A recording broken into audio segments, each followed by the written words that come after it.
Hey folks, I'm here today with Darren O'Reilly. We're just going to have a chat about all things construction here in Ireland. So Darren, great to be chatting with you in person for once. Same to you, yeah. It's always been online, so it's good to meet up and go through it in person. In real life, it's becoming more in vogue. But look, why don't you have introduce yourself and tell us a bit more about what you do? Yeah, so as your name's Darren O'Reilly, I own and operate DOR Carpentry Building Services in Ireland. We're based in County Meath.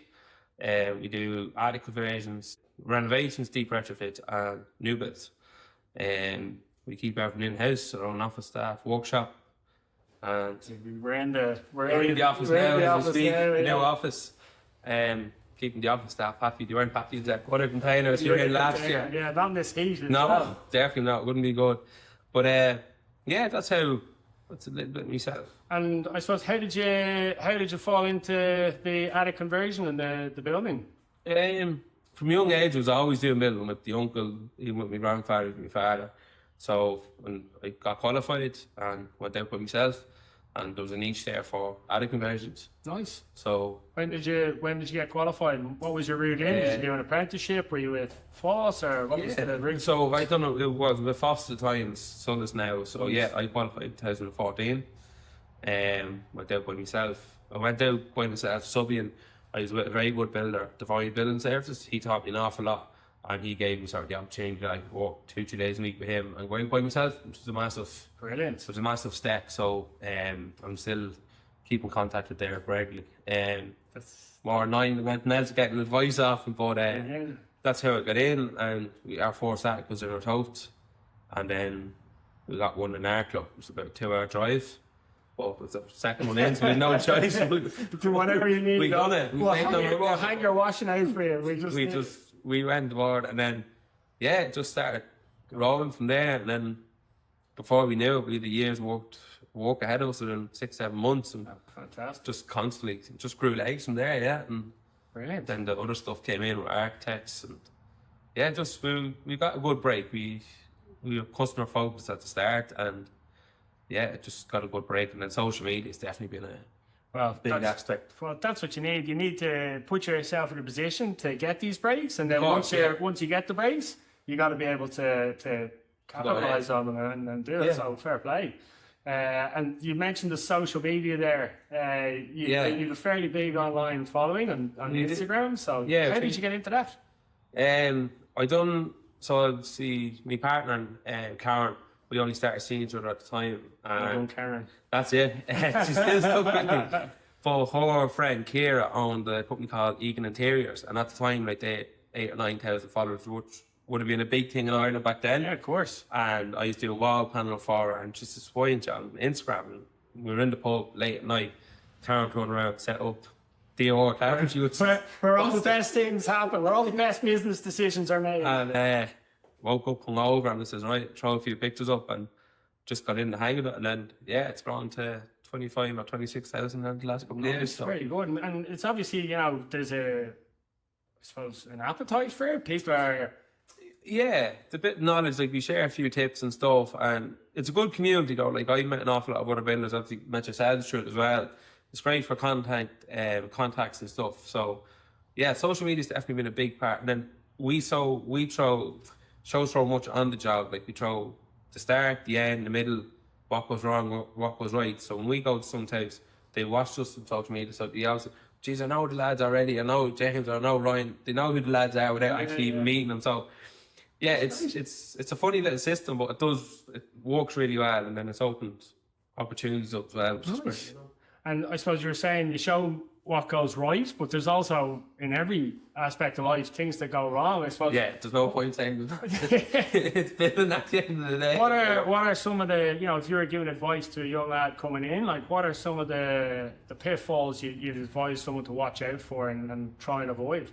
One thing it was said to me when I first started, and it stuck with me, don't follow anyone. Like, any of my old bosses there, I could go back to. I always left it. Look, we did have rows. I made plenty of mistakes. I cost builders plenty of money in my time, cutting doors wrong, everything else. Own up to work an extra hour in the evening, pay your way, whatever else. But you never know. Like I can have a slack week. I can ring 3 or 4 my old bosses like Derek Devine, Oren Dorn, there's Jerry G&S. I can ring them boys and they'll take my lads for me. So it's all about, but they'll throw me work. If I'm too busy, vice versa, I'll throw them work. But yeah, don't fall out with someone. If someone, and like today, if like when we were in, I'm saying when we started our apprenticeship, today is not the bullying, but if you done something wrong, you got hit with a bit of timber or something, that's gone. So I know like some people, some young lads coming out of school now, coming into trade, they're fearful of that. That's all wise tales now. That's all gone, you know. A bit like anything, like like. But it's moved on. Probably one thing is, I know we're big on social media, but leave your phone in the pocket. The missus can wait an hour or two. Like, just don't be on the phone with the lads at work and all. That's a big thing. Young lads come with us and their phone, and I even say, just look, leave your phone in your toolbox. If it rings and it keeps ringing and ringing, it's important. If it rings once, or you get a TikTok message or something, deal around 10 o'clock. Like.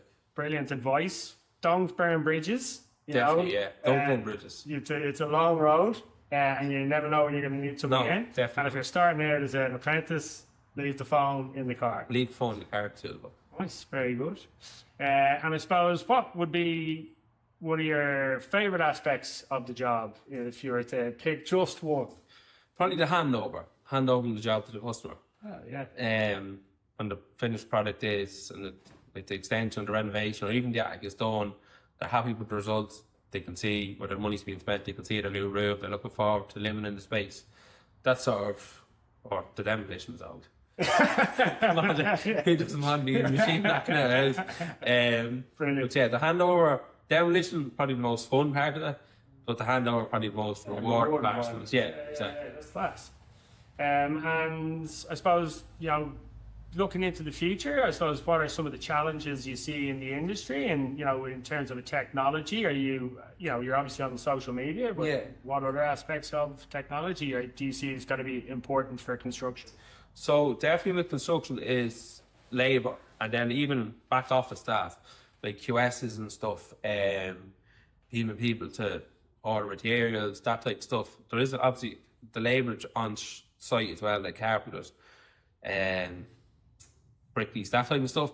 So what I'm trying to implement into my business is implement the systems in the back office that the office staff can do, and that allows me then to control the work on site. So if a carpenter is needed for the day, I can jump in, that not held up. So the likes of the Assembly Pro there, obviously trading calendar, up and out, they be able to work out costs and material list for the day rather than me being absorbed in all. I think that's going to be a big thing. I suppose putting systems in place. Systems. That's exactly the word. You're not the bottleneck. Exactly. And that's before, as you said, to come up and meeting with Cat there, and that's what he's going to implement the systems in.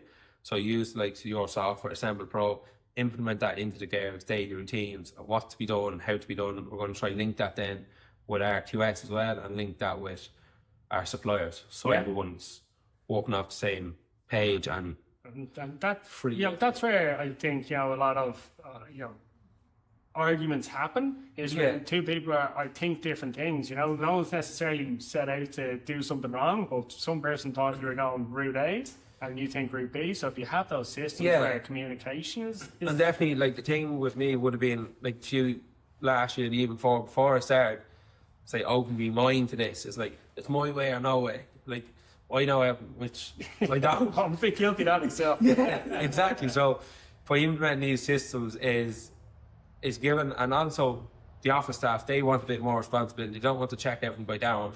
But Darren has learned to phone something for late. So if they have responsibility, they have the systems in place. Yeah, flows much easier. It makes life an awful lot easier. Brilliant. I suppose that's kind of it for today. I really appreciate you taking the time out and coming out and seeing the setup. The setup, yeah. So it's a nice, good piece of work.